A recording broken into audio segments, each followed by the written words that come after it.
What's good, everyone? It is Thursday, March 8th, and this is Raphael Garcia back for another edition of the MMA Ratings Podcast. As always, just want to say thank you for joining us today. Be sure to click the like and subscribe button that you see on this YouTube video. But as always, I want to also take a second to introduce my co-host, Schwan Humes. How you doing there, sir? Good as always. Glad to be on the show again and talking about the sport we have so much passion and interest for. Definitely, man. Definitely that is 110% facts. Now, before we go any further, I'm just going to go ahead and say it. All week, all week, and I just listened to another podcast that I love and appreciate earlier today. People have been saying left and right that no one called Brian Ortega winning by first round finish. What do you guys say about that, Sean?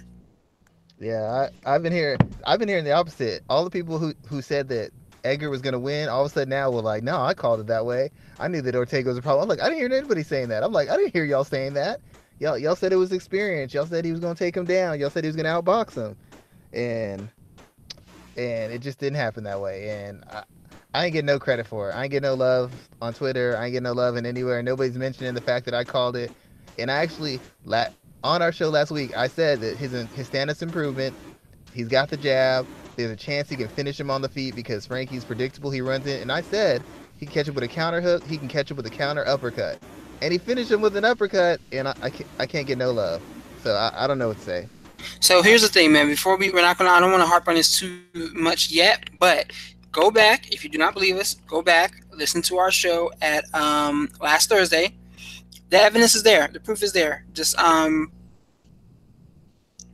on the click on the video, hit play, and when you find out you were wrong, be sure that you hit that like and that subscribe button too while you're at it, because Schwan definitely called this last week, and I gotta tip my hat off to you. It was a risky call, but hey, you did the damn thing and you got it out. That's what I'm here for. I keep telling people they need to listen to the show. I just be dropping this knowledge. I could be making people rich, but they don't want to hear it. It's all right though. It's all right. They'll come around So eventually. with that, man, let's go ahead and talk about what we have coming off of Saturday's show. I mean, we there were seven fighters who were in their 20s who won, and that's probably like the biggest storyline coming out of last weekend. That so many youthful fighters got the win on pay per view, and it wasn't a card that had a lot of fanfare. It didn't have a lot of attention coming into it, but I think it definitely delivered.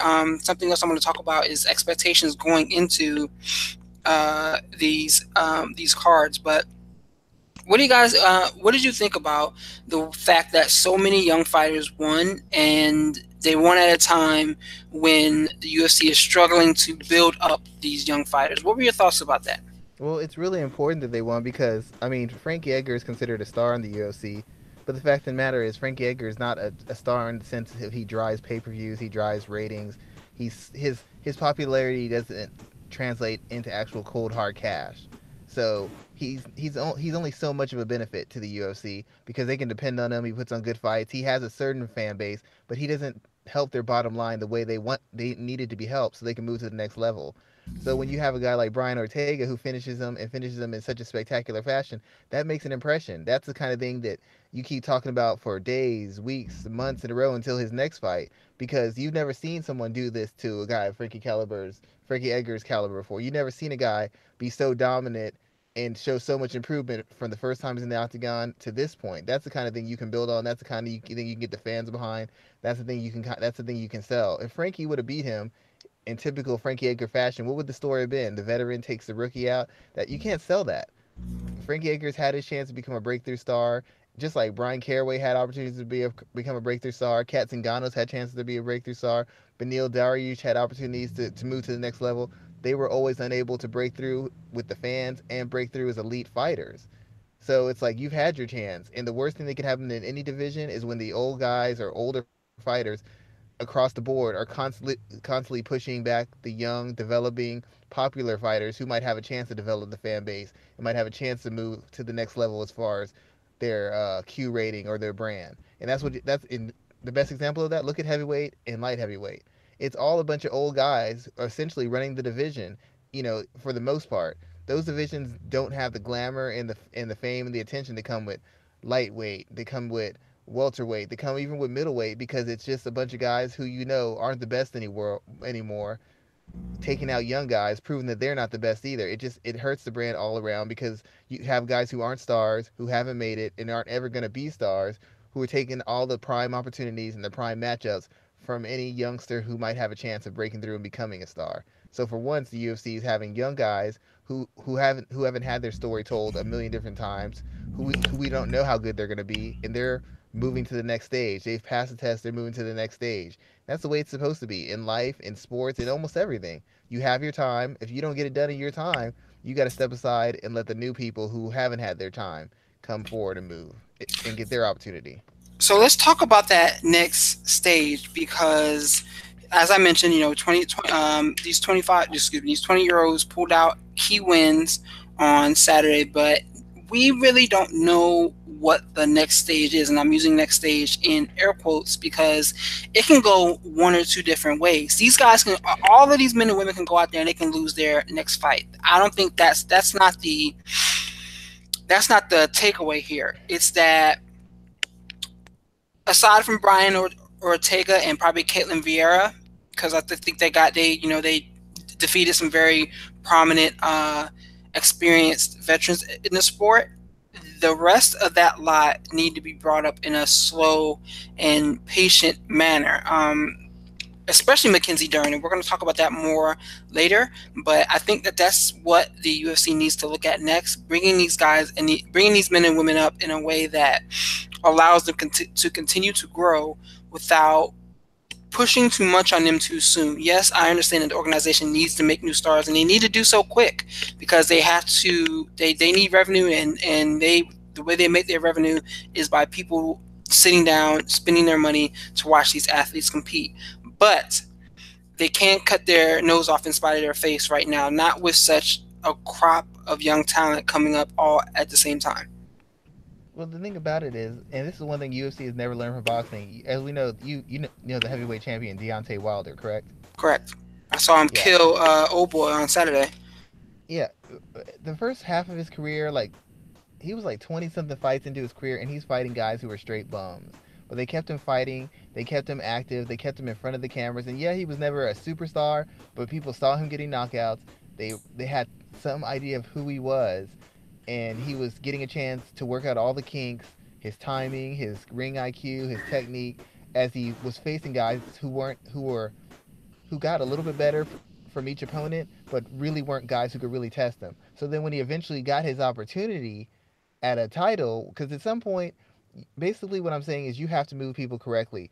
You don't have to put them in with ranked guys. I don't care if that fighter demands a ranked person. I don't care if they're super popular.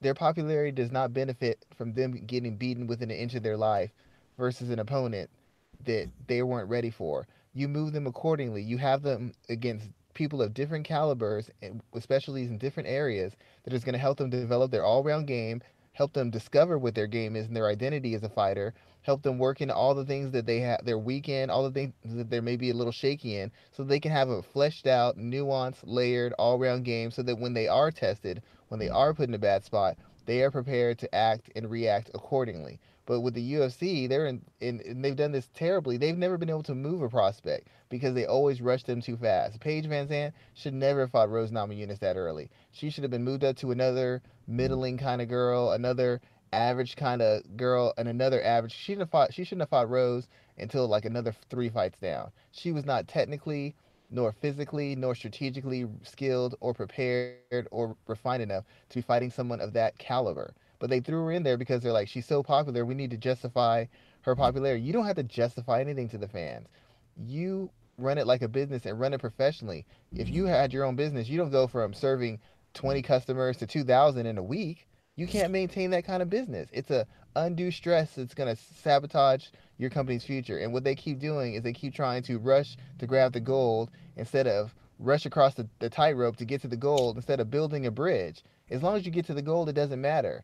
But you have to have a plan, you have to have a process, and you have to do it carefully because this isn't WWE, this isn't a movie. You don't know how things are going to go, you don't know what obstacles there's going to face. unless you have to have them be as prepared as possible. Otherwise, they get exposed as a hype job, and that doesn't just hurt that one fighter.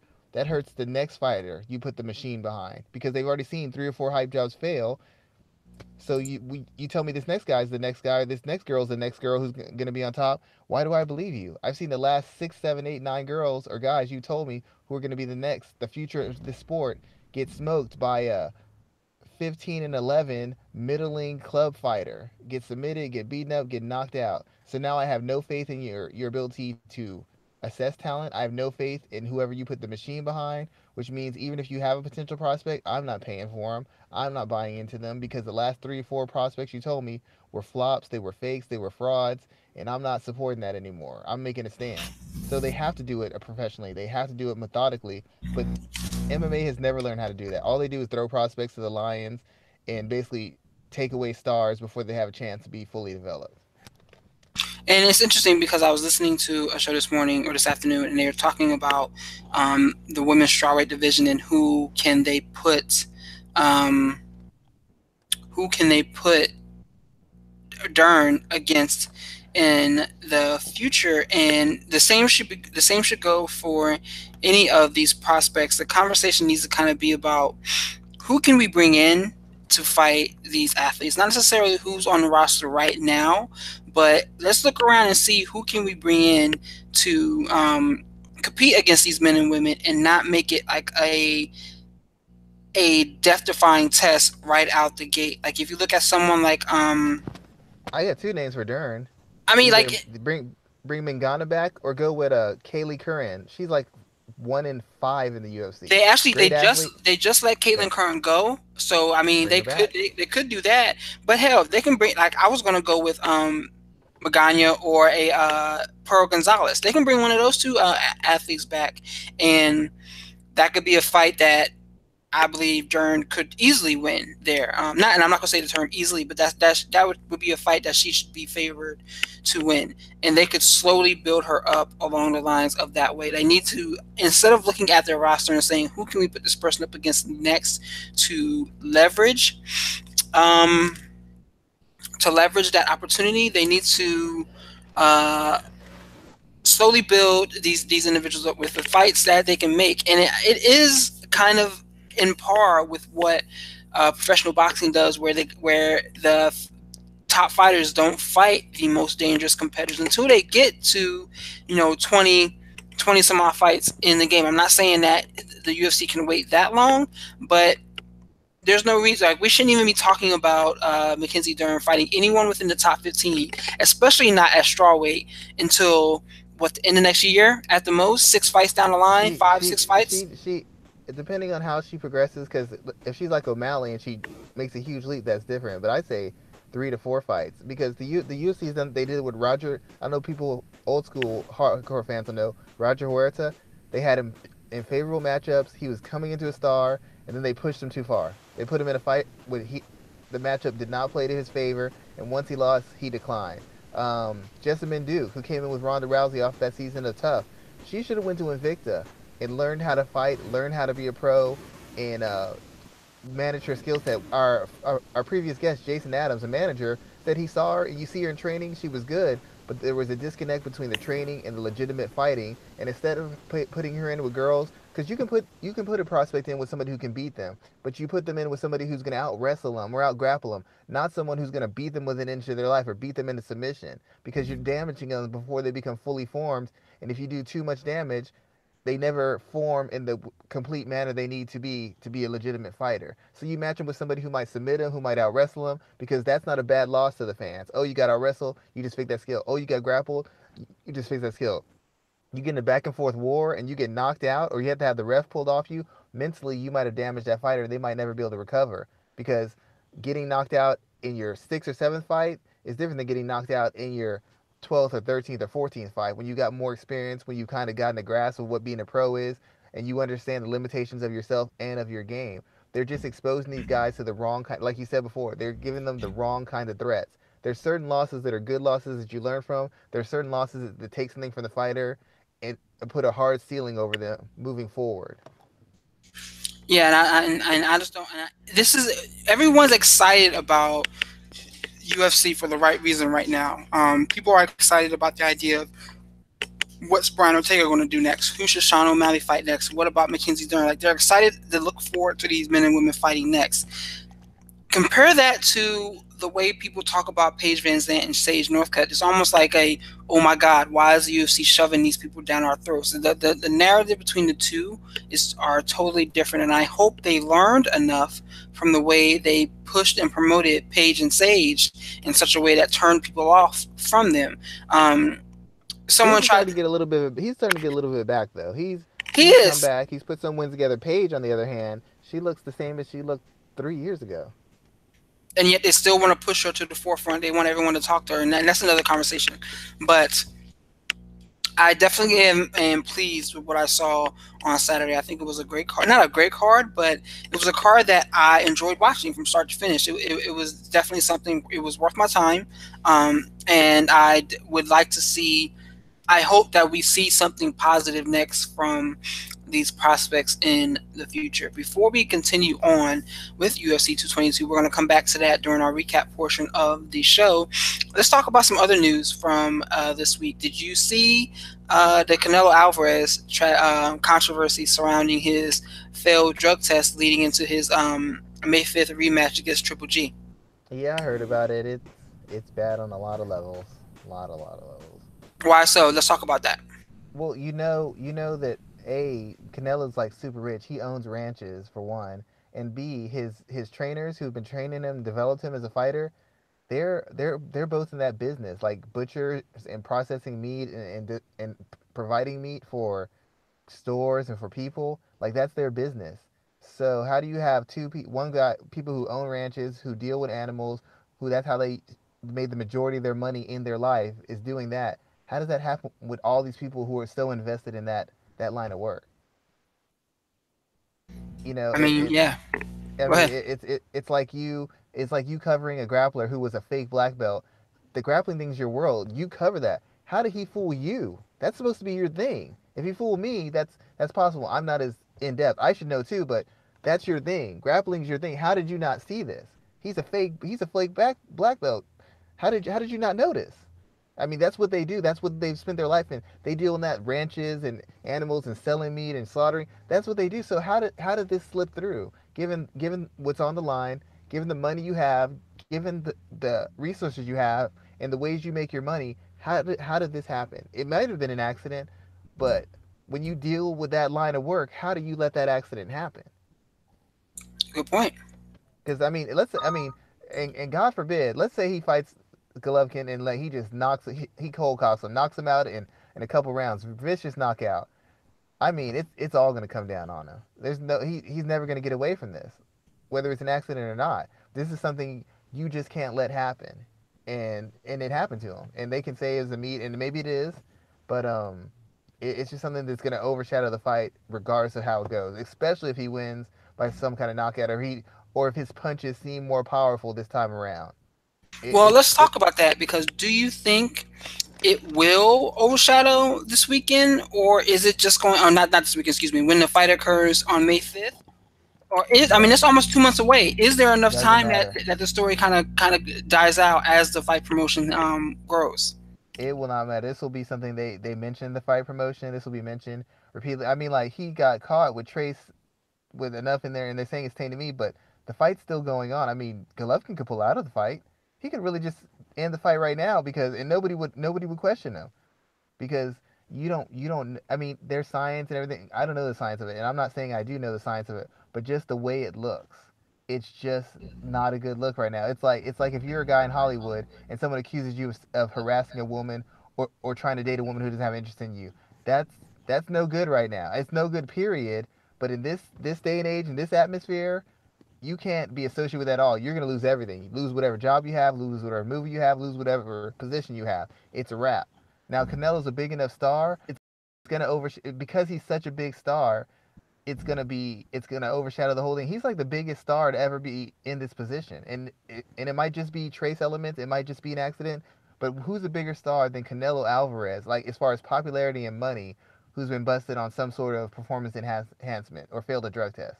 John Jones is nowhere near this dude. This is essentially like if Conor McGregor got caught with PEDs. Hmm. You Well, know, I mean, yeah, I guess because if you look at Canelo's status in the sport right now, if he was to be caught with something like that, it would. but yeah, he was caught. I mean, that's not. Excuse me. Well, yeah, it does kind of have that type of negative connotation that he isn't the biggest star as Conor McGregor, but it's on their level. Like he's their Yeah, version of them right now. I mean, if Conor could not have fought Floyd, the only other person he could have made close to the money he made against Floyd would have been Canelo. Canelo's no worse than number three in combat sports, MMA and boxing. I'm not gonna argue that. You're This right. is the point. This is the point I always make. Everybody always says, "Well, it's just meat. It's just an accident." Let me tell you, if Golovkin would have had trace elements in his thing, and he would have said, "I was in Mexico and I was eating the meat," Canelo's people wouldn't have bought it. They'd be all over it. So you can't tell me to quiet it down when it's you, knowing that if somebody else got busted, you'd be speaking out loudly and often about this. And if you think when they're doing the lead up to an HBO, you think this isn't going to get mentioned, it's going to get mentioned. Going to get mentioned on ESPN. This is the biggest fight in boxing this year. This is the biggest fight in boxing this year. It's going to be mentioned all over the boxing broadcast. It's going to be mentioned on ESPN. It's going to be mentioned on MMA. It's going to be mentioned in the newspapers. It's going to be mentioned on all the blogs. It's the biggest news to hit combat sports right now. It's going to be mentioned all the way to the fight and after the fight. And if he scores a brutal knockout over Golovkin, who's never been stopped and never been dropped, and all of a sudden Canelo knocks him out, you can't tell me that's not going to be the first thing that crosses your mind. Like, he was nowhere near close to knocking him out before, and now he knocked him cold. True. True. That's definitely some interesting commentary there. I'm interested in seeing how it gets played out over time. Though I don't think it's going to be I as know a lot of covered. boxing trainers, like old boxing trainers, like who work with people. None of them believe this is fake. Whether it is or not, they ain't believing it. They're like, at this day and age, with the money you make, because Canelo makes a lot of money. Canelo's like an enterprise. Nobody's buying this. Now, some people won't speak out publicly because they deal with Golden Boy. They don't want to get blacklisted, blackballed, stuff. Ain't nobody buying this. The only people who might be buying it are somehow connected to him. People who aren't connected to him ain't buying it. I know a lot of boxing trainers. They are not buying it one bit. They don't believe it. They don't agree with it. They don't see it. They're thinking something else is up. Interesting, man. Well, we'll have to see how this is covered. I don't think it's going to be covered the same way you do, but we'll just have to see because there's still plenty of time between now and when that fight goes off. Speaking of what's next for fighters, did you catch the heavyweight bout between the schedule between Alistair Overeem and Curtis Blades? I did hear about that. I What are did. your initial thoughts about this guy? I think this is another fight where it's like where you have Overeem, multiple time champion across combat sports, except for the UFC where he struggled in that center stage. And you have a guy in Curtis Blades who's up and coming. I'm not sure how old he is. I'll check that in a second. But what do you think about this fight? Is this the right time to put Blades in this type of bout, or do you think that Overeem will be a bit too much?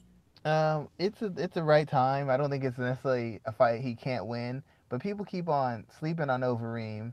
The fact of the matter is, as far as actual all-round skill sets, Overeem's still one of the very best, most technical heavyweights in the world. He's probably one of the better grapplers. He's not a natural wrestler, but he can get people down. He's probably, if not the top the top striker in heavyweight. He's no worse than second or third. He's got a really good all-round skill set, and he's been world class or close to elite for the majority of his career in kickboxing and mixed martial arts. And he's trained with some of the best camps, and he's shown some good poise and strategy and ability to adjust in a fight. He's not just some guy who got exposed in the UFC. He had some ups, he had some downs, but even in the fights he lost, he was showing you flashes of why he is who he is. Yeah, he got beat by Travis Brown, but let's not forget what he was doing to Travis Brown before Travis Brown landed that front kick. It wasn't like Hmm. Travis Brown just walked all over him. This is a tough matchup for Blades because unlike Mark Hunt, who's not very good at defending takedowns, who's not very good about getting up from takedowns, a guy who doesn't have any real threat off his back or in neutral positions or in grappling exchanges, Overeem can submit him. I know he hasn't done it in a while, but Overeem still is one of the better grapplers in mixed martial arts. His takedown defense isn't great, but given his size and his still impressive athleticism, he can defend takedowns. He's a good striker. He's got good speed. He can counter. He can lead a bit. He's got with the knees, the clinches. He can do the punches a little bit. He's probably the best kickboxer in the division. So it's not something. There's a clear path to beating over him. Yeah, his chin's a little suspect. Yeah, you wonder if he'll quit when he takes a certain amount of abuse. But if you just look at the skills and the experience he has on paper, this isn't an easy fight for Blades. And Blades isn't like Ngannou. He's not some dynamic athletic specimen. He's not a one punch knockout type guy. He's a grinder who roughs you up, who beats you up, out hustles you, and wears you down. And it's going to be hard to do that because Overeem can attack you from multiple layers. Overeem can attack and defend from multiple levels in multiple areas in the cage. So this is going to be a matter of his toughness and his grit and his ability to impose a pace and his will on Overeem against Overeem's skill, his experience, his poise, and his range, his variety of skills. It's a really tough matchup. Just because Overeem came off a brutal knockout loss doesn't mean that based on skills that he can't give Blades the business. If Blades isn't still progressing, if Blades gets out of character, if Blades leans too much on being aggressive and too much on being physical, he can easily get finished. Easily. Interesting, man. Let me see how old Curtis Blades is. He's 27, so yeah, he's another young guy. He's riding a four-fight win streak. One of his fights was overturned. He's only lost to Ngannou, and that was back in 2016. So yeah, let's see what he does at heavyweight, man. We may be looking at another prospect to go right along with that the group that we were talking about earlier today. Yeah, And I don't want to downplay him. I'm very impressed with him, but let's not act like Mark Hunt. Even though Mark Hunt gave him some scares, let's not make Mark Hunt out to be something he's not. Once you take Mark Hunt down, if you can get him down clean without getting countered or drawn into a counter, Mark Hunt doesn't have anything for you off his back. And if you're a good wrestler who can maintain a pace, you're just gonna beat him up and take him down. It's not like we haven't seen other people do that to Mark Hunt before. We have. So even though he did it, he worked through a tough spot. That's very impressive. He showed some IQ, some situational awareness. Great. But let's not make it out to be something that it's not. Mark Hunt is still Mark Hunt. As good as he is on the feet, as good as he is at countering, he's nobody's wrestler. He's nobody's grappler. And at this stage in his game, he's not as nearly as durable or explosive as he used to be. It's a lot easier to beat this Mark Hunt than it is the Mark Hunt who who beat a myriad of other fighters 2 or 3 years ago. He's not that same guy. Let's not overstate the win. It's an important win. It was a great win, but let's not overstate the win when we're looking at the actual skills and abilities of the fighters involved. all right, sir, we won't overstate anything. I'll take your advice. We will not overstate a damn thing. So let's keep it moving. And I wanted to talk about George St. Pierre's comments from this week because ESP had quite a bit to say on, I think it was on the MMA Hour on Monday, where he said a lot. He talked about his next fight. He talked about who he would fight, who he would not fight, and I kind of want to touch on a couple of different things because he was, he's going through his health issues. One of the few, is he the fifth guy to win a title in two weight classes? The fourth or fifth guy. I mean, it's Couture, Penn, McGregor, and GSP fourth. So he talked about who he could be fighting next. He talked about his health issues that he's dealing with, and when it comes to the idea of him fighting whom he would fight next, what I think was interesting about this is that he talked about moving down to 155, which is something that he's flirted with in the past. I'm not sure how he would make that weight, but I think he would be an excellent fighter at that weight class if he could make it and make it in a healthy fashion. But he also brought up the name of Ben Askren, and that is something that really caught my eye because that's a fight I wanted to see for years. It's a shame that Ben Askren never fought in the UFC because he deserved that opportunity. I mean, he's one of the best guys the outside of the UFC, and if you look at who he's beaten, you almost gotta wonder how well would he have done in his prime within the octagon. But what are your thoughts about this whole conversation here? First and foremost, would you be interested in seeing a fight between GSP and Ben Askren? I don't know how well it would sell in general, but as far as actually seeing the fight, I would be interested in seeing it. If no other reason, I've seen Askren with essentially a one-dimensional, one-note game shut down some very good, fairly, fairly wide-range skill fighters, and I'd be interested to see if he could do the same thing to GSP because I've always wondered. I'm like, yeah, he's doing this to this guy and that guy, but these guys don't have GSP's level of experience. They don't have his athleticism. They don't have his poise. They don't have his skill set. They don't. They haven't tested themselves against the best athletes and some of the best competitors in the world. So does that stuff make enough a difference to offset what Askren does? It'd be a very interesting fight to me, just to see if Askren could really do what he said he's been able to do for the entirety of his career. And if somehow GSP was able to neutralize him and beat him, like, I mean, that might be the biggest accomplishment of his career over anything he's done prior.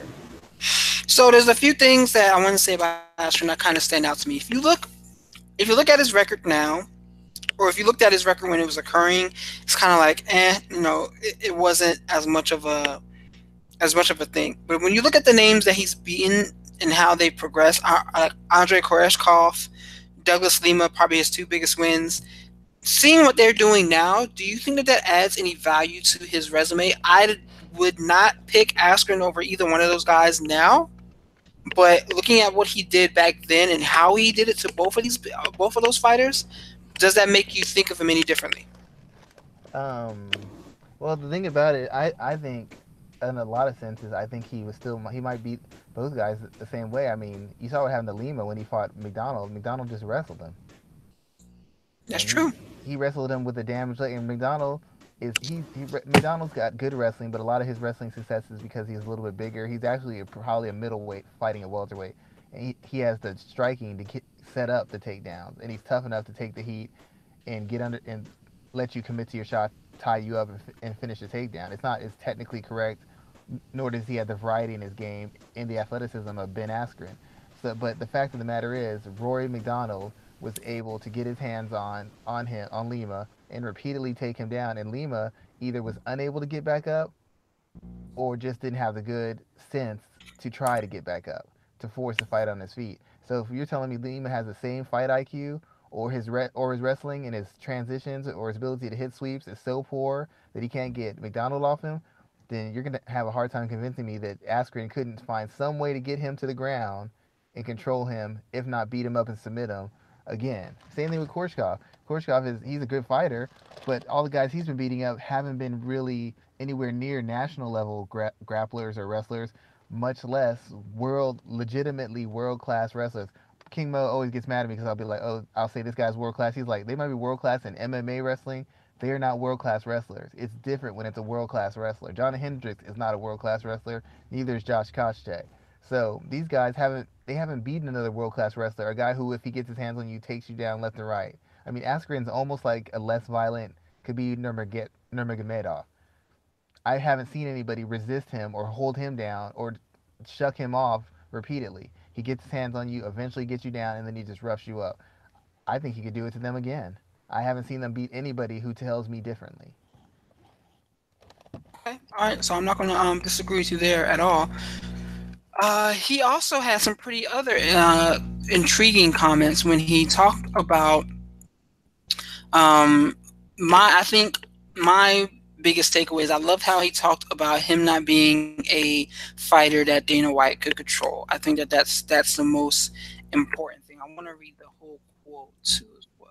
Let's see if I can find it. Let me see. Yeah, it always rubbed me the wrong way how, and I've talked to other fighters about this. I can't name their names; they probably just get ticked off at me, so I'm not gonna say their names. But they're like, I've had guys in my camps who literally will take less money and jump and do exactly what Dana go to this organization and get a couple wins, and they'll do whatever it takes to get that UFC on their back or get that UFC contract. And it's very concerning that people are putting their best interest, their health, and their financial health at risk just for an opportunity to have these letters on their shirt or on their contract.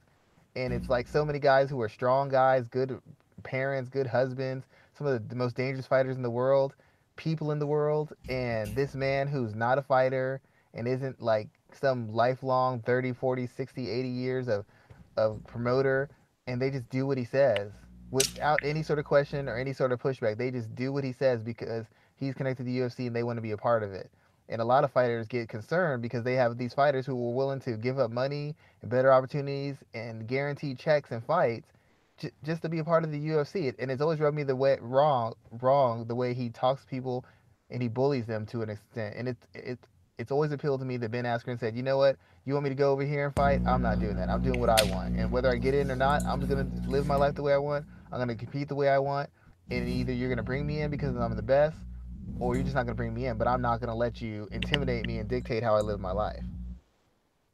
Yeah, that's definitely kind of how it went down. And we're looking at a situation where there are hurdles that would kind of jump through having this causing that fight to happen between Askren and GSP. But I love the fact that these are two men that have openly defied, and I hate to use the term defied him, but have openly uh, worked against what he's wanted. Like they put their interests in front of his own, in front of the organization as a whole first. And that has some dangerous precedents, because if everyone started doing that, there would be some problems. But Well, they'd be it's problems for interesting. them. It'd be actually better for the fighters. It would be better for the fighters, yes, but it wouldn't be better for the fans. But again, I always believe fighters should put themselves first. But that's neither here nor there. That's not the conversation right now. I find it very interesting that GSP was willing to take a stand and say what he had to say, and just kind of make it known, like, hey, I'm doing what's best for me first and foremost, and I'm making that clear. I feel like in the past I feel like he's always done that, but he just hasn't been open about talking about it. And now seeing him talk about it makes it much more intriguing and much more relevant, I think, in this day and age. Yeah, you have to. I mean, the best thing about it is he came in and he won. That's the most important thing because if he lost, the UFC always has guys on the losing streaks who are about to get cut, and then they start talking. He's on a high. He won the middleweight championship in a spectacular fashion. And then he got all the goodwill of giving the belt up so that he wouldn't hold up the division. So he's really on a high, and he doesn't have to have these conversations. He doesn't have to take these stands, and yet he's here taking them. I mean, he doesn't. The fact that he's mentioning Ben Askren is a huge favor to Ben Askren. GSP's legacy is made, whether he beats Ben Askren or not. His legacy is made. The only person this really benefits would be Askren, because there's so many questions about what kind of fighter he is and what could he have done and what could he have not have done. GSP's already he's a made man in mixed martial arts. He's super rich, he's super well known, and he's considered the cleanest and most dominant athlete in the sport. There's nothing that's gonna hurt him or really benefit him. The fact that he's mentioning Ben Askren is shows what kind of martial artist he is, because he recognizes the competition and the threat, and it shows what kind of person he is, because he's given Ben Askren more run and respect than any other welterweight champion or any other fighter from the UFC has ever given him by actually saying his name and talking about fighting him. That's a huge sign of respect, and that does nothing but help Ben Askren in having leverage and in any opportunities he might have with the UFC. That does it for him. That he GSP's helped him out, and maybe Ben Askren won't see it like that, but essentially GSP could have said who, Ben what, but no, he said Ben Askren. That's a challenge I'm interested in taking, and that's only going to help Ben Askren's cause. Yeah, I'm definitely agreeing with you on that point. I want to go ahead and jump into the conversation about UFC 222. We got a recap to kind of look back at this card as a whole. And I want to start with the main event. We didn't talk about this earlier, where Chris Cyborg stopped Yana Kutsukaya in was it the first round? I don't even remember, dude. I Yeah, she remember got in the watching. first round. I remember watching the main event and like not watching it at the same time, if that makes any sense. What did you think about this fight between these two ladies, and were you surprised, for lack of a better term, of what occurred? I wasn't surprised. Even with the takedown, I wasn't really surprised by that. I figured that Jackson Wink had what what Evinger did with Cyborg. They saw what Cyborg did with Holm. They knew Cyborg was going to come in pressuring, looking to land that counter right hand over the jab or over those front kicks, teep kicks, whatever she was using, draw them out, counter heavy over it. So when she took her down for a brief second and went to her back, that didn't shock me. Some people were like, "Oh, we might have a fight," but as I said before last week, Yana is a better all-round mixed martial artist. She may not be as tough as Holly, as great an athlete, or throw out as much volume, or be as elusive as Holly, but she can actually threaten in multiple areas. Holly was never going to be a threat to take anybody down and submit somebody. So when she went for that, it made sense to me because Cyborg's not going to expect a shot, and Cyborg can be taken down because she pressures so heavily, especially when she's pressured and looking to counter. You can take her down. So she did, and she had a brief moment, but the simple fact of the matter is, Cyborg's almost like Mike Tyson now. These girls are really afraid to commit to anything, even when they're throwing punches. Holly wasn't, but a lot of these girls are afraid to commit to shots. They're afraid to commit to clinches. They're afraid to commit to countering her or leading with their own offense because they know when Cyborg hits you, you stay hit. They know if Cyborg gets her hands on you, she's going to throw you into the cage. She's going to toss you around. She's going to start landing knees to your gut and beating you up and embarrassing you. So a lot of girls fight. I won't say they're scared. It seems like they're fighting scared. It seems like they're excessively nervous and they can't execute. You see them being extra flinchy. I've never seen Evander flinch that much in a fight. And Evander's a veteran. I saw Yana kind of flinchy and jumpy the minute she got touched. She was just like she just seemed a little scared. And if you're fighting scared and you're fighting nervous, you can't execute the way you want to execute. I felt that she could put on a better performance, lasted a little bit longer given her length and some of her offensive skills. But the fact of the matter is, she didn't seem very confident in herself. She didn't seem very committed to it, and Cyborg was all in, and she was looking to kill, and that's what happened. So what is so actually there's been some interesting news that came out because so after UFC 222, Dana White said that the fight to make is between Cyborg and Nunez, that he was going to take the proposed title shot from Raquel Pennington and book that bout between the two Brazilian women. However, it was announced today that Nunez and Pennington are the main event for UFC 224, which I believe is in Rio. So, what do you think about this, Schwan? Do they take that fight from Pennington and build the super fight now while they have the opportunity to? Or, knowing that Cyborg only has two more fights left on her deal, do they have her fight Megan Anderson and maybe put her on the shelf for a little while and maybe see if Nunez comes out the win and make that her last contracted fight? Or do they go some other route? I really don't. I don't know that the Anderson fight really appeals to anybody. I mean, she's a legitimate featherweight, but she hasn't fought in what, a year, close to a year now. I think Has it she fought? appeals to like hardcore because no, like you haven't even seen Megan Anderson featured on any UFC promotions at all. So it's almost as if like the hardcores may know who she is, but their pay per view buying fan base may not. Yeah, but that's what I'm saying. Like the hardcores are gonna pay to see because Cyborg is so dominant and so impressive. The hardcores are gonna tune in to see her regardless of who she fights. I don't think the hardcores think that Megan Anderson has a good chance. I mean, I just really don't. Megan Anderson was beaten up by Cindy Dandoise, who was knocked out in the first round by Yana Kunitskaya. So, I mean, I know MMA math doesn't always translate over, but that's the same reason no one was excited about Kunitskaya because she got worked over by Tanya Evinger. So they're like, well, if Evinger did that to you and Cyborg did this to Evinger, what's going to happen to you? Well, Megan got beat up badly by Cindy Dandoise, and Dandoise couldn't even make it outside of a round with Yana.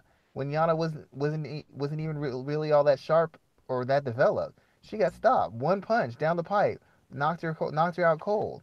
So I mean, like Megan hasn't from the fights I've seen of her, she hasn't shown me anything that says she beat Cyborg. I actually got in a Twitter argument with her over that.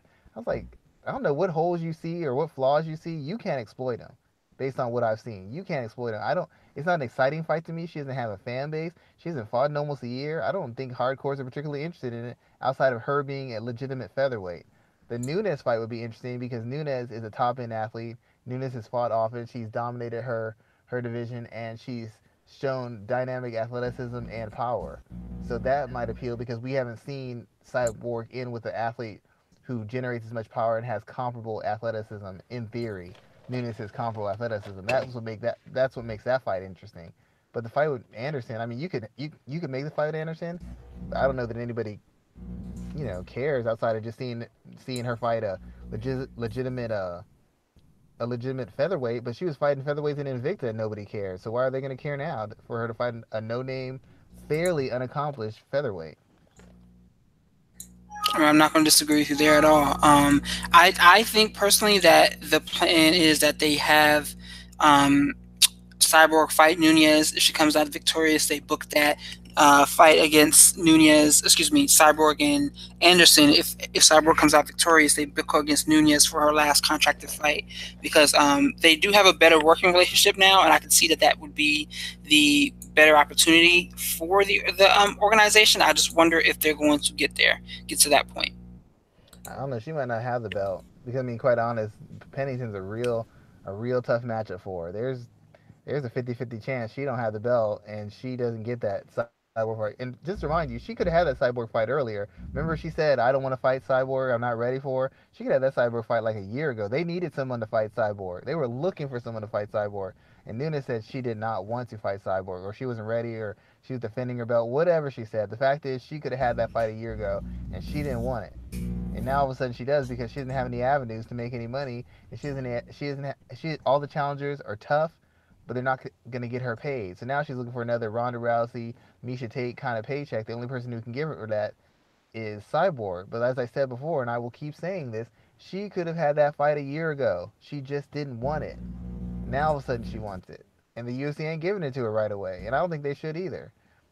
It, I mean, if I'm her management, I try to finagle my way out of it. But the fact of the matter is that the fight was on the table for her about a year ago. She didn't want it, so now the UFC is going about their business, and she's gonna have to beat Pennington to get to the Cyborg, and she's gonna have to make it look impressive for people to buy into the fact that she could be Cyborg. If she barely squeaks by Pennington, that's not gonna cut it, and if she loses to Pennington, that's not gonna cut it either. So, I mean, she's kind of put herself in a weird position, and I hope she's prepared to not just win but do so impressively. She does what she did against Shevchenko last time. That's not going to get her a fight with Cyborg. It will be Megan Anderson if she performs like that. If it's another boring paint by the numbers fight. So she's got a lot riding on this, and she can't afford to slip because a very big money fight is going to slip through her hands if she's not on point 100%.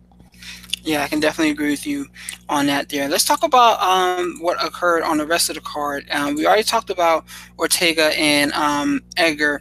Do you book Edgar in the main? Excuse me, not Edgar. Do you book Ortega against Holloway immediately? I think that's a fight that they have to get booked, and I especially hope they get it booked for this year. With Holloway being injured, it may not be until like Q3, Q4, which I understand, but they need to find a way to get that fight booked and on a big card that showcases not only these two, but puts a card. They need to put a card together that makes everyone want to see this fight for one reason or another. Yeah, I mean, it's the only fight to make. Who are you going to put in against Holloway? Jeremy Stevens? You're going to make Ortega try and fight Jeremy Stevens next? I mean, Holloway, Ortega's done the things that Jeremy Stevens hasn't been able to do. He's beaten an elite featherweight. And you can say Edgar lost a step. You can say Edgar's old. Edgar ain't that much older because, like a year ago, he outclassed and outworked Jeremy Stevens. So there's no other fight to make unless somebody gets injured and you go for an interim belt. Otherwise, you have to put in Ortega versus Holloway. This is as hot as this fight's gonna get. I mean, there's no way to make it any more impressive. Edgar had never been finished. Ortega finished him. Aldo had never been dominated and finished like he was. Well, exception to McGregor. Other than that, he had never really been dominated and finished like he had by Holloway. So those two things really stand out. Those are the last two impressions we have of Holloway, are him beating up and stopping Aldo. The last impression we have of Ortega is him icing Frankie Edgar. There's nothing else you can do to build this fight up or make it any more of a legitimate interest to hardcore fans or even casual fans. This is as good as it's going to get outside of promotion. So it has to be the next fight. Anything else would just be a waste, in my opinion. Hmm. For Edgar's sake, what do you do with him? There's a conversation about him moving down to 135, or if he's that far out of a title shot at 145. What would you do with him next if you were in charge? He's not super far out because he has so many wins over everybody else in the division. I mean, he's beaten all the other named guys in the division for the most part. So he's not super far out. It's just the way he lost so decisively. I don't know about the 35 thing. I don't know if anybody's noticed, but at 55, Edgar didn't get hit quite as much because he had sort of an athletic advantage. He was quicker, in some cases a little bit more explosive than certain guys. Since he's gotten to 45, guys have been able to keep up with his stamina. Guys have been able to keep up with his movement and his speed. He's gotten hit a lot, and I said this last week, by less than stellar strikers because he no longer has that quickness advantage. He no longer has that cardio and agility advantage. It went away. At a lower weight, when you drop weight, you have more an advantage in durability and physicality and power, but you lose your advantages in quickness, agility, and explosiveness and overall athleticism. His athleticism doesn't stand out at 45. Not among the elite, it doesn't. And if he goes into 35, I'm not saying he can't compete it there. He'd be probably bigger, stronger, be able to handle his in wrestling exchanges. He'd probably be able to do a little bit more damage with his punches because he's beating people up at lower weights, and he didn't do that really in lightweight. But once again, he'd be with guys who are a little bit faster, younger, quicker, and in a lot of cases, way more skilled than the guys he's been facing at 45. I don't know that that's a good look for him. I mean, there's guys who can beat at 35, but I don't know if he can make the weight and be the same guy, and he's already lost a step to me. So if he's already lost a step and the weight cut is tough, that's another step he lost against a bunch of guys who work at a very high pace and are very offensively minded. I mean, Cody Garbrandt puts a fist in his face. That's a bad night. T.J. Dillashaw puts a fist in his face. That's a bad night. John Dodson isn't who he used to be, but he's still more athletic than Frankie Edgar, and he lands clean on him. John Lineker, I mean, he could beat all these guys, but the same instance, these guys would have an athletic advantage over him that'd be hard for him, for his style of fighting, to work at 100% effectiveness. I think he should just take another fight. I think he should take some time off. They should give him a tough but winnable fight, see how it feels, see how he holds up, and then after that, you move to the next stage. I don't think you throw him in with another big name right away. I don't think you throw him in with a big puncher or a dangerous fighter. I think you let him feel it out, see how he recovers, give him a chance to recover, work on some new things, and be in a fight that isn't a risk for him to lose consciousness in. And on a side note, if McGregor was legitimate about that fight, the UFC did Frankie hella dirty by not letting him take that fight from McGregor. That could have been a cash out fight. You saw what he did for Alvarez and Diaz, and if McGregor said, "I want that fight," I don't care if it's at 165, I don't care if it's 155. It was the UFC's responsibility to look out for the fighter who's been nothing but a company man and get him his money. They had a chance to get him paid, and if Conor McGregor was 100% legitimate about that, it was their responsibility to explore that, to get that man paid for the time, effort, energy he's put into two divisions for y'all. And if he was legitimate and the UFC didn't explore it, UFC failed him. He was not rewarded for the work he's done for them. And that should let every fighter who's younger know they don't give a damn about you, dude. You can sacrifice, you could get up a title shot, you can fight the most dangerous guy in division, and they have a chance to get you paid by fighting the biggest name in combat sports, and they say, nah, it's just too much trouble. It's not too much trouble. Now for Frankie, it wouldn't have been. On sponsorships alone, he would have got paid, and they just did him dirty. And I hope other fighters take note of this. I hope they really pay close attention and take note of this. So, what would be, man? What would that mean if you think about Edgar's legacy, and then if you saw him move down to 125 or 135 and getting finished by guys down there, like that would be amazing. I don't know if I agree with him making that move or not. I think it would be interesting. I think it would be more interesting if he had opportunity to become the featherweight champion, won that title, and then moved down to 135 to be the first man to hold 3 titles in 3 divisions. I think that's a different storyline. But moving down again for another shot at another title because he didn't win one where he was, I don't feel so great about that story. Yeah, I don't think he has any chance of getting a title at that stage. I'm pretty sure he's not going to get it at 45. He's coming in the last year or two of his career, and he gave it a shot. The best thing he can hope for is if he can luck into a title shot like Bisping, or he can luck into a payday. But I don't see either one of those things happening right now. Yeah, I can definitely agree with you there on that. Let's talk about O'Malley and Sukman. Sean O'Malley got up a big win. He was hurt. It looked like a situation where if the ref saw how bad he was hurt, it could have actually gone the other direction. But no, he still gets a win, and he has a very special moment when he's talking to Joe Rogan right there on his back. What are your thoughts about what you saw from Sean O'Malley on Saturday? I thought he put on a good performance. I mean, it's what I expected. He's the better athlete. He's the better striker. He's the better fighter, and he put on a good performance, and he improved greatly. It's kind of disappointing that Sukman kind of underperformed and kind of got exposed a little bit, but that's just part of the fight game. Do you see Sean O'Malley being someone as a prospect that continues to grow and that we look forward to seeing in the future, or what do you think his ceiling is? I think he could be a legitimate contender. He might be able to get to a championship if they move him correctly. He's super athletic. He's tough, and he's got a natural feel for the game. Like his ability to manipulate his distance, to pick his shots, place his shots, and use a variety of shots is it's really elite.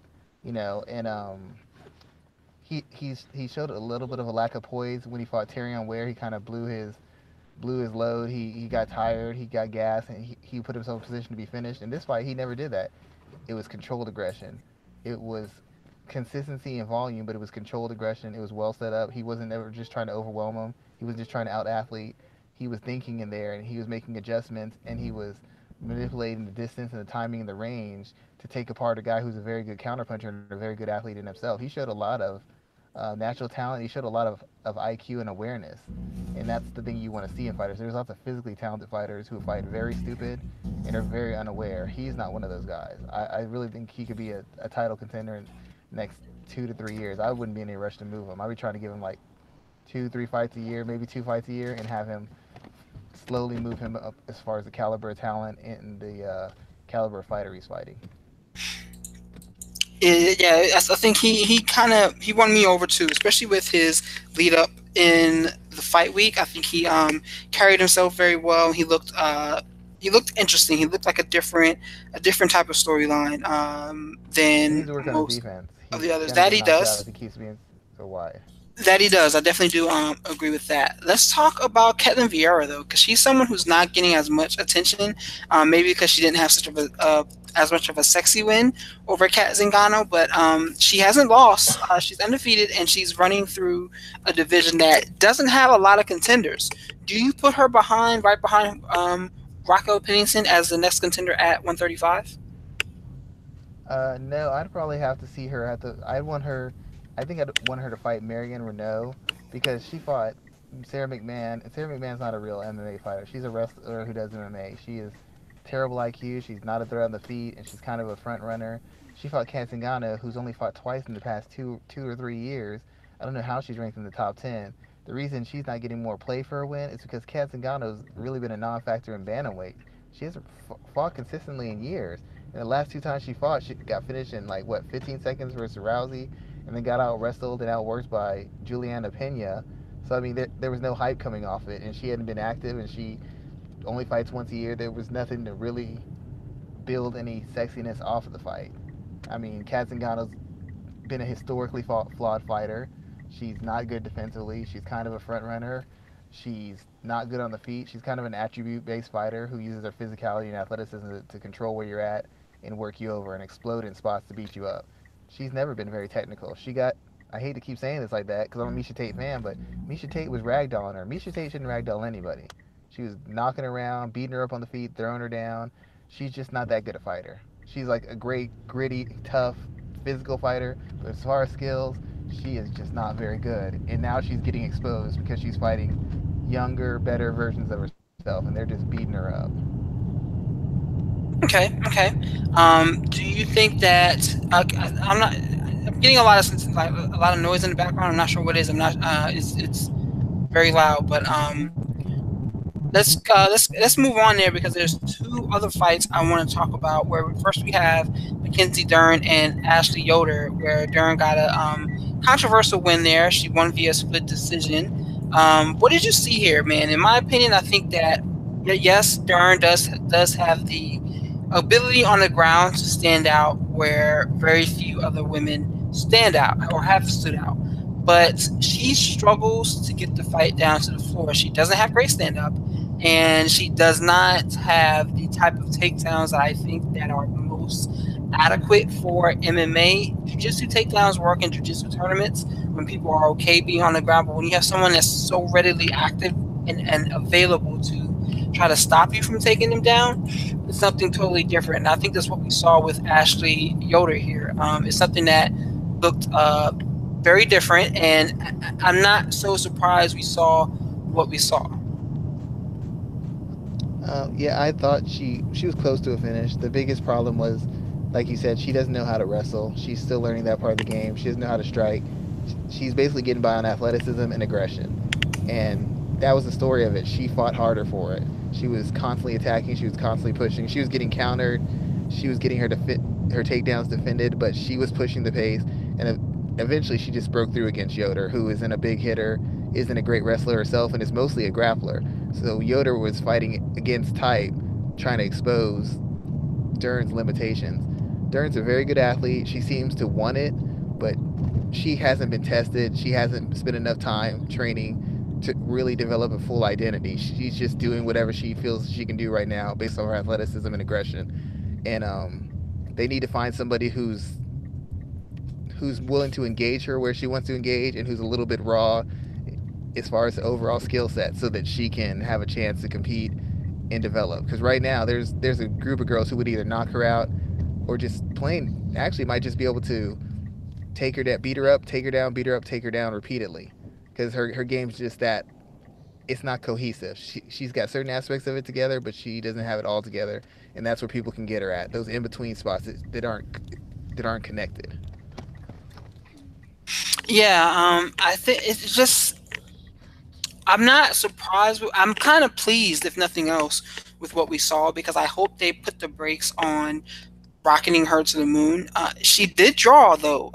Her fight brought in 1 million viewers, and it peaked at the highest point of the free aspect of the show. So she definitely does have some draw there, and it'll be interesting to see. I hope that they slow down the pace of what she's being pushed to the top because I think that they have an opportunity to build someone here. But again, it all depends on if they build her properly. She referenced fighting on this card in Rio, and I think that they need to say no to that and like keep her off for like 6 months. Maybe bring her back in July or bring her back in at the end of the year or something like that. Sometime where she can kind of get some growth and get some key development where it's needed most. Yeah, I would agree with that. At least a minimum of 6 months.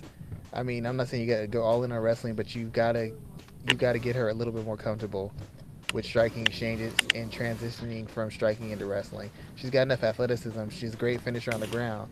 But if you can't get it to where you need to get, it's going to end very badly for her. Even though there's not a lot of elite strikers, when your defense is that bad and your ability to get takedowns is that bad, you're going to get highlight reels very soon. Yeah, I'm not going to disagree with you there at all. Another fight I wanted. We have two other fights that were on our card that I kind of had listed out to talk about. I'm curious if you have anything to say about Stefan Struve and Andrei Arlovsky, or Pedro Munoz and John Dodson. Um, the only thing I have to say about Struve is when they see a young fighter, they say they'll learn this later on. They'll get it together. They just have to, learn and be patient and develop.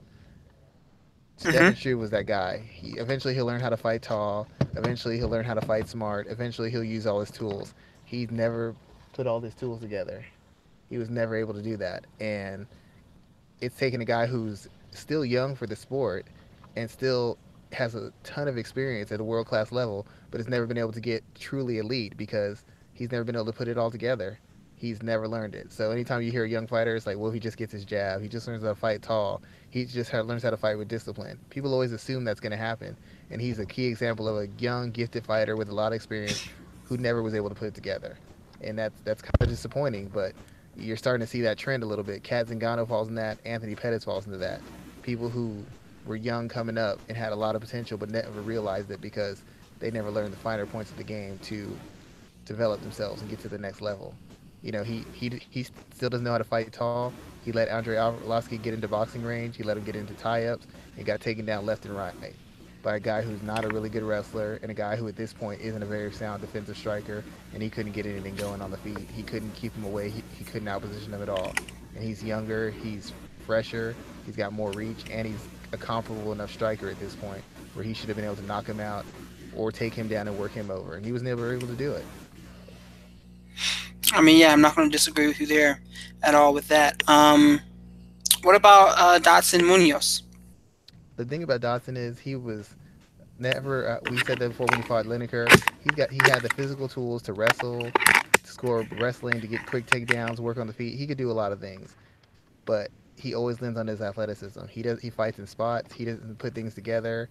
He gets one-handed in his fights. He doesn't fight with both hands. He doesn't fight with both sides. He doesn't use a full array of skills because he's always had the speed and explosiveness to turn fights around or end fights. He's not that guy anymore. He's still quick, he's still explosive to a degree, but he's not hitting like he used to. He's not dynamic like he used to. He can't dictate terms like he used to. And I don't know if he's a disciplined or smart enough fighter in the sense of cage IQ that he can stick to what he needs to do offensively and defensively to win fights against the elite guys anymore. He can still explode in spots, but I don't think his chin's what it used to be. I know his power is not what it used to be. Neither is his speed. And he was never the most well conditioned guy. So now that he doesn't have that eraser or that automatically the gap between him and his opponents has lessened, I don't know how effective he is as an elite fighter, especially at a bigger weight where guys can bully him and take his power a little bit better. At 25, those shots knock somebody out. At 35, guys can hang in there with him. And his biggest win didn't mean he's holding on to. He knocked out T.J. Dillashaw like 4 years ago. I mean, there's guys like Cody Garbrandt whose chins are a little shaky, Thomas Almeida, but there's enough guys who are big enough, strong enough, active enough, and tough enough that they can test him, if not expose him, if he's not, if you get the best version of John Dodson, and physically he's no longer the best version. And in that fight, he fought smart, but he wasn't doing enough work to make it a clear victory. And part of that is just because that athleticism, that cheat code he has of power and explosiveness doesn't exist anymore. I think he can still compete in the top 10. I don't know that he gets any closer to a belt than he was before, and I don't think he wins one unless something goes horribly wrong for one of the champions. Yeah, I can definitely agree with you on that there. So with that in mind, let's go ahead and kind of close out the show here. Let us know what you're working on for this week. What are you covering? I'll have an article. I had an article I released talking about the 5 reasons OSP has not become elite. That was on Combat Press. It came out this week. I should have another one on Kat Zingano. Hint, if you're a Kat Zingano fan, you probably don't want to read it. And then I have one on coming out of MMA ratings regarding Christina Williams, who got her second win as a flyweight at Bellator, kind of breaking down her game and gauging her potential for the future. Good stuff there, man. Good stuff. Good stuff. I am working on Pans. We got Pans this weekend, so I got some stuff to cover from there. Professional wrestling as usual. Trying to continue to solidify myself in that market. Got a little bit of writing about there. Football as usual. I think that's about it, man. I'm working on a piece for ratings tonight about the depth in women's strawweight division. I think that's I think that's a very deep division that people have kind of been ignoring. And I said the other day on Twitter that I think it's the third deepest division in the UFC right now, behind men's lightweight and welterweight. And people came for me. It's almost as people are offended that I said that there's a women's division that's better than some men's groups. Which I mean, I made my stance, but people just went off on the rails there. But I'm writing that piece. I hope to have that done tonight. But yeah, we just got some more to talk about. Yeah, I'd agree with you there. I'd have to agree with 100% with you. The atomweight division is probably the best.